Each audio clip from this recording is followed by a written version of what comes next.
தென்னாட்டுடைய சிவனை போற்றி, என் நாட்டவருக்கும் இறைவா போற்றி. சிவனே துணை சேனல் நேயர்கள் அனைவருக்கும் அன்பான வணக்கம். அனைவருக்கும் அன்பான வணக்கம். இந்த நிகழ்ச்சியில் நாம் இந்த 2024ஆம் ஆண்டின் தமிழ் மாதமான மாசி மாத ராசி பலன்களை பார்க்கலாம். நிகழும் ஸ்ரீ மங்களகரமான சோபகிருது வருடம் மாசி மாதம் 13/2/2024 செவ்வாய்க்கிழமை வளர்பிறை சதுர்த்தி, உத்திரட்டாதி நட்சத்திரம், அமிர்த யோகம், சதுர்த்தி விரதம் கூடிய நாளில் இந்த சோபகிருது ஆண்டின் 11வது மாதமான மாசி மாதம் பிறக்கின்றது. இந்த மாத தொடக்கத்தில் கிரகங்களின் சஞ்சாரத்தை பார்த்தால் மேஷத்தில் குரு பகவான், கன்னியில் கேது, மகரத்தில் செவ்வாய், புதன், சுக்கிரன், கும்பத்தில் சனியுடன் சூரியன், மீனத்தில் ராகு என இந்த மாசி மாத தொடக்கத்தில் கிரகங்கள் சஞ்சரிக்கின்றன. தமிழ் மாதங்களில் 11வது மாதம் இந்த மாசி மாதம். சூரியன் கும்பராசியில் பயணம் செய்வதால் இந்த மாதத்தை கும்ப மாதம் என்றும் அழைக்கப்படுகின்றது.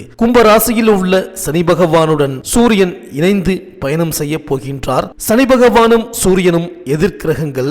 இந்த இரண்டு எதிர் கிரகங்களின் சேர்க்கையால் சில ராசிக்காரர்களுக்கு பல மாற்றங்கள் நடைபெற இருக்கின்றது. சூரிய பகவான் பிப்ரவரி 13ஆம் தேதி மகர ராசியிலிருந்து கும்பராசிக்கு பெயர்ச்சியாக உள்ளார். அதோடு அங்கு ஏற்கனவே ஜென்மசனியாக ஆட்சி அதிபதியாக சஞ்சரித்து வருகின்றார் சனி பகவான். சூரியனின் புதல்வன் சனி என்றாலும் அவர் பிறந்ததிலிருந்து நிலவும் சில சர்ச்சைகளால் இருவரின் உறவு மோசமானதாக அமைந்துவிட்டது. இருந்தாலும் ஒருவர் லட்சியத்தை நிர்ணயிக்கவும் அதை செய்து முடிக்கக்கூடிய எண்ணத்தை தரக்கூடியவர் சூரியன். அதை செய்து முடிக்கக்கூடிய உந்துதலை தருபவர் செவ்வாய். ஆனால் எந்த ஒரு செயலையும் செய்து முடிக்கும் மனநிலை, நல்ல வேலை செய்யக்கூடிய மனநிலையை தரக்கூடியவர் சனி பகவான். சனி பகவான் ஜாதகத்தில் சாதகமாக அமைந்துவிட்டால் அவர் நல்ல வேலை, தொழில் என செய்து சிறப்பாக பொருள் ஈட்ட செய்வார். மாசி மாதம் என்பது வழிபாட்டுக்குரிய மாதம். மாசி மாதம் என்பது புதிய கலைகளையும் கல்விகளையும் கற்க தொடங்கும் மாதம். மாசி மாதத்தின் 30 நாட்களுமே விசேஷமான நாட்கள் தான். எல்லா தெய்வங்களுக்கும் சிறப்புமிக்க மாதம் என்று போற்றப்படுகின்றது இந்த மாசி மாதம். திருமால் மகா விஷ்ணுவாக அவதாரம் எடுத்த மாசி மக நட்சத்திர திருநாளில்தான் மாசி மாதத்தில் வருகின்ற சங்கடகர சதுர்த்தி மிக மிக விசேஷம். இந்த நாளில் விரதமிருந்து வேண்டுவோருக்கும், பிள்ளையாருக்கு அருகம்புல் மாலை சார்த்தி வேண்டுவோருக்கும் எல்லாவித தோஷங்களில் இருந்தும் விடுபடச் செய்வார் பிள்ளையாரப்பன். மாசி மாதத்தன்றுதான் பார்வதி தேவி காளிந்தி நதியில் தாமரை மலரில் வலம்புரி சங்காக தோன்றினாள். சிவபெருமான் நிகழ்த்திய திருவிளையாடல்கள் ஏராளம். இப்படியான திருவிளையாடல்கள் பலவற்றை நிகழ்த்தியது இந்த மாசி மாதத்தில் தான். எனவே மாசி மாதம் முழுவதுமே சிவ வழிபாட்டுக்கு உரிய மாதம். மாசி மாதத்தன்று மந்திர உபதேசம் பெறுவதும் உபநயனம் செய்வதும் சிறந்தது. ஆழ்வார்களில் ஒருவரான குலசேகர ஆழ்வார் மாசி மாதம் புனர்பூச நட்சத்திர நாளில்தான் அவதரித்தார். அன்னதானத்தின் பெருமைகளை உணர்த்துவது இந்த மாசி மகம். எனவே மாசி மாதத்திலும் மற்ற அனைத்து மாதங்களிலும் எல்லா நாளிலும் நம்மால் முடிந்த அளவுக்கு அன்னதானம் செய்வது விசேஷம். இது 3 மடங்கு பலன்களை தரும். அப்பனுக்கு பாடம் சொன்ன சுப்பையா என்கின்றோம். மாசி மாத பூச நட்சத்திர தினத்தில்தான் முருகப்பெருமான் சுவாமி மலையில் தன் தந்தை சிவபெருமானுக்கு உபதேசம் செய்தார். மாதந்தோறும் வருகின்ற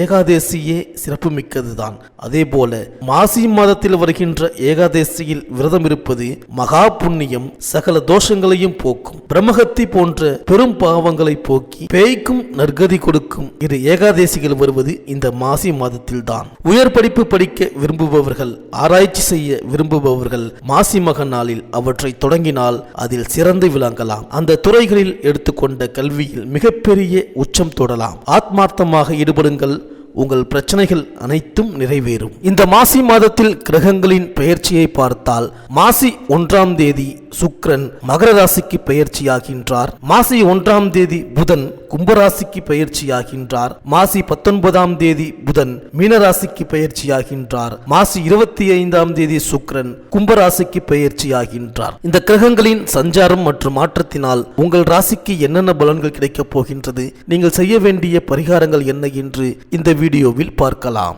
சூரியனை ராசி அதிபதியாக கொண்ட சிம்ம ராசி அன்பர்களே, இந்த மாசி மாத கிரக நிலைகளை ஆராய்ந்து பார்க்கும் பொழுது இந்த மாதம் உங்கள் ராசிநாதனான சூரியன் உங்கள் ராசிக்கு 7இல் அமர்ந்திருக்கப் போகின்றார். அதன் பிறகு 8ஆம் இடத்திற்கு வந்து நிற்கப் போகின்றார். யோகாதிபதியான செவ்வாய் பலமான அமைப்பில் நகர்கின்றார். இதனால் அனைத்து நன்மைகளும் பண வசதி திருப்திகளும் நடந்தேறும். மேலும் உங்கள் ராசிக்கு 2இல் கேது 8இல் ராகு என்ற அமைப்புதான் சற்று குளறுபடியான அமைப்பு. தக்க வழிபாடுகளை செய்ய நிவர்த்தி கிடைக்கும். குரு பகவான் ராசிக்கு 9ஆம் இடத்தில் நின்று ராசியை பார்த்து கொண்டிருப்பதால் பின்னடைவை சந்திக்காமல் சிறப்பான விடிவு காலம் ஏற்படும். ஆரோக்கிய நிலைமை சொல்லும்படியாகவே தொடரும். குடும்பத்திற்குள் அமைதியான சூழல் உண்டாகும். பணம் காசு வரவுகளுக்கு பற்றாக்குறை ஏற்படாது. சேமிப்பு உயரும். வாழ்க்கை துணையுடனான பனிப்போர் போராட்டங்கள் தீர்வுக்கு வரும். உத்தியோக நிலைமை இந்த மாதம் தொடங்கி 5வது தினம் கடந்த பிறகு திருப்திகளை தரும். தொழில் வியாபார விஷயங்களில் திட்டங்கள் லாபத்தோடு நகரும். கடன் கொடுக்கல் வாங்கல் நாணய விஷயங்கள் நெருக்கடி ஏற்படுத்தாது.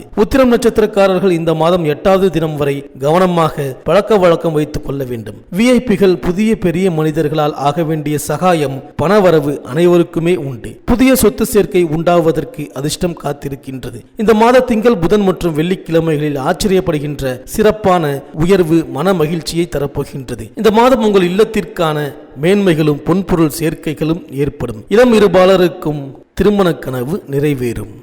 மேலும் மாத தொடக்கத்தில் உங்கள் ராசிக்கு 7ஆம் இடத்தில் சனி பகவான் சஞ்சரிக்கின்றார். இதன் விளைவாக உங்களுக்கோ உங்களை சார்ந்தவர்களுக்கு உடலில் சிறு அச்சுறுத்தல்கள் தோன்றினாலும் உடனடியாக மருத்துவ ஆலோசனைகளை பெறுவது நல்லது. குடும்ப உறவில் விரிசல்கள் ஏற்படாமல் பார்த்துக் கொள்ளுங்கள். உத்தியோகத்தில் திடீர் மாற்றங்கள் ஏற்படலாம். வெளிநாடு அல்லது வெளி மாநிலம் செல்லும் முயற்சியில் தாமதம் ஏற்படும். ஒரு சில காரியங்களில் நினைத்தது ஒன்றும் நடந்தது ஒன்றுமாக இருக்கலாம். மேலும் உங்கள் ராசிக்கு 7ஆம் இடத்தில் சஞ்சரிக்கும் சனியின் பார்வை 1, 4, 9 ஆகிய இடங்களில் பதிகின்றது. எனவே உடல் ஆரோக்கியம், அறிவாற்றல், முன்னேற்றம், உற்சாகம், சுக ஜீவனம், வாகனம், தாய்வழி உறவு, பாக்கியம் ஆகிய அனைத்து ஆதிபத்தியங்களிலும் வரும் மாற்றங்களை எதிர்கொள்ள வேண்டிய சூழ்நிலை உருவாகும். சனியின் நேரடி பார்வை உங்கள் ராசியில் பதிவதால் ஆரோக்கியத்தில் அடிக்கடி அச்சுறுத்தல்கள் ஏற்படும். குடும்ப ரகசியங்களை வெளியில் சொல்வதன் மூலம் பிரச்சனைகள் உருவாகலாம். பண தேவை பூர்த்தியானாலும் மன நிம்மதி குறைவாகவே இருக்கும். சனியின் பார்வை 4ஆம் இடத்தில் பதிவதால் பெற்றோர் வழியில்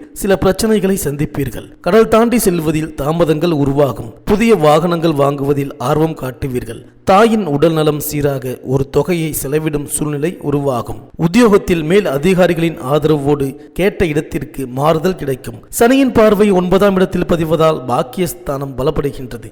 எனவே தொழிலில் புதிய வாய்ப்புகள் வந்து சேரும். மற்றவர்களை கூட்டு சேர்த்து கொண்டால் அவர்கள் ஜாதகத்தையும் பார்த்து கொள்வது நல்லது. உத்தியோகத்தில் உள்ளவர்களுக்கு எதிர்பார்த்த இலாக்கா மாற்றம் கிடைக்கும். அலுவலக பணி சார்பாக அடிக்கடி பயணங்களும் ஏற்படும். பாக பிரிவினைகள் நல்லபடியாக முடியும். மேலும் மாத தொடக்கத்தில் சனி பகவான் செவ்வாய் சாரத்தில் சஞ்சரிப்பார். மனை கட்டி குடியேறும் யோகம் உண்டு. குடும்ப உறுப்பினர்களில் ஒன்றுக்கும் மேற்பட்டவர்களுக்கு வேலை கிடைத்து குடும்ப வருமானம் உயரும். செவ்வாய் உங்கள் ராசிக்கு யோகம் செய்யும் கிரகம் ஆவார். எனவே பூமி விற்பனை தொழில் செய்பவர்களுக்கு பொருளாதார நிலை நினைக்க இயலாத அளவு உயரும். கண்டக சனியாக இருந்தாலும் கும்பம் சனி பகவானுக்கு சொந்த வீடு என்பதால் கெடுபலன்களை கொடுக்க மாட்டார். கவலை வேண்டாம். புதிய முயற்சியில் தாமதம் உருவாகலாமே தவிர கடைசி நேரத்தில் காரியம் கைகூடிவிடும். மேலும் 22/2/2024 முதல் சனி பகவான் ராகுவின் சாரத்தில் சஞ்சரிப்பார். அருகில் உள்ளவர்களின் ஆதரவு குறையும். எதிர்பார்ப்புகள் எளிதில் நிறைவேறாது. பயணங்களால் அலைச்சல் ஏற்படுமே தவிர ஆதாயம் குறைவாகவே கிடைக்கும். உத்தியோகத்தில் மேல் அதிகாரிகளின் வெறுப்பிற்கு ஆளாக நேரிடும். சக பணியாளர்களிடம் உங்கள் முன்னேற்றத்தை தெரிவிப்பதன் மூலம் சில பிரச்சனைகளை சந்திக்க நேரிடும். ஒரு கடனை அடைக்க மற்றொரு கடன் வாங்கும் சூழ்நிலை உண்டு. மேலும் மாத தொடக்கத்தில் உங்கள் ராசிக்கு 8இல் ராகுவும் 2இல் கேதுவும் சஞ்சரிக்கின்றார்கள். இதன் விளைவாக மறைந்த ராகு நிறைந்த தனலாபத்தை கொடுப்பார். குருவின் வீட்டில் ராகு இருப்பது யோகம்தான். தனஸ்தானத்தில் கேது இருப்பதால் வரவு வருவதற்கு முன்னரே செலவு காத்திருக்கும். எதையும் திட்டமிட்டு செய்ய இயலாது. குடும்ப விஷயங்களை 3ஆம் நபரிடம் பகிர்ந்து கொள்ள வேண்டாம். தூரதேச பயணங்களில் கூட மாற்றங்கள் ஏற்படும். ராகு கேதுகளுக்கு உரிய சிறப்பு வழிபாடுகளை மேற்கொண்டால் தடைக்கற்கள் படிக்கற்களாக மாறும். மேலும் மாத தொடக்கத்தில் உங்கள் ராசிக்கு 10ஆம் இடத்தில் சஞ்சரிக்கும் குருவின் பார்வை உங்கள் ராசியிலும் உங்கள் ராசிக்கு 3, 5 ஆகிய இடங்களிலும் பதிகிறது. குரு பார்வையால் மிகுந்த நன்மை கிடைக்கும். குறிப்பாக ஆரோக்கிய சீர்கேடுகள் அகலும். பிறரை சார்ந்து தொழில் செய்பவர்கள் தன்னிச்சையாக இயங்க முன்வருவீர்கள். நண்பர்கள் மூலமாக தொழில் வளர்ச்சி காண்பீர்கள். உத்தியோகத்தில் உயர் அதிகாரிகள் உங்கள் கருத்துக்களை ஏற்றுக்கொண்டு செயல்படுவார்கள். சகோதர ஒற்றுமை பலப்படும். பிள்ளைகளுக்கு படிப்பிற்கு ஏற்ற வேலை அமையும். இந்த சிம்மராசி பெண்களுக்கு உங்கள் இல்லத்திற்குள் விசேஷ விசேஷ திருப்தியும் நன்மைகளும் நடைபெறும்.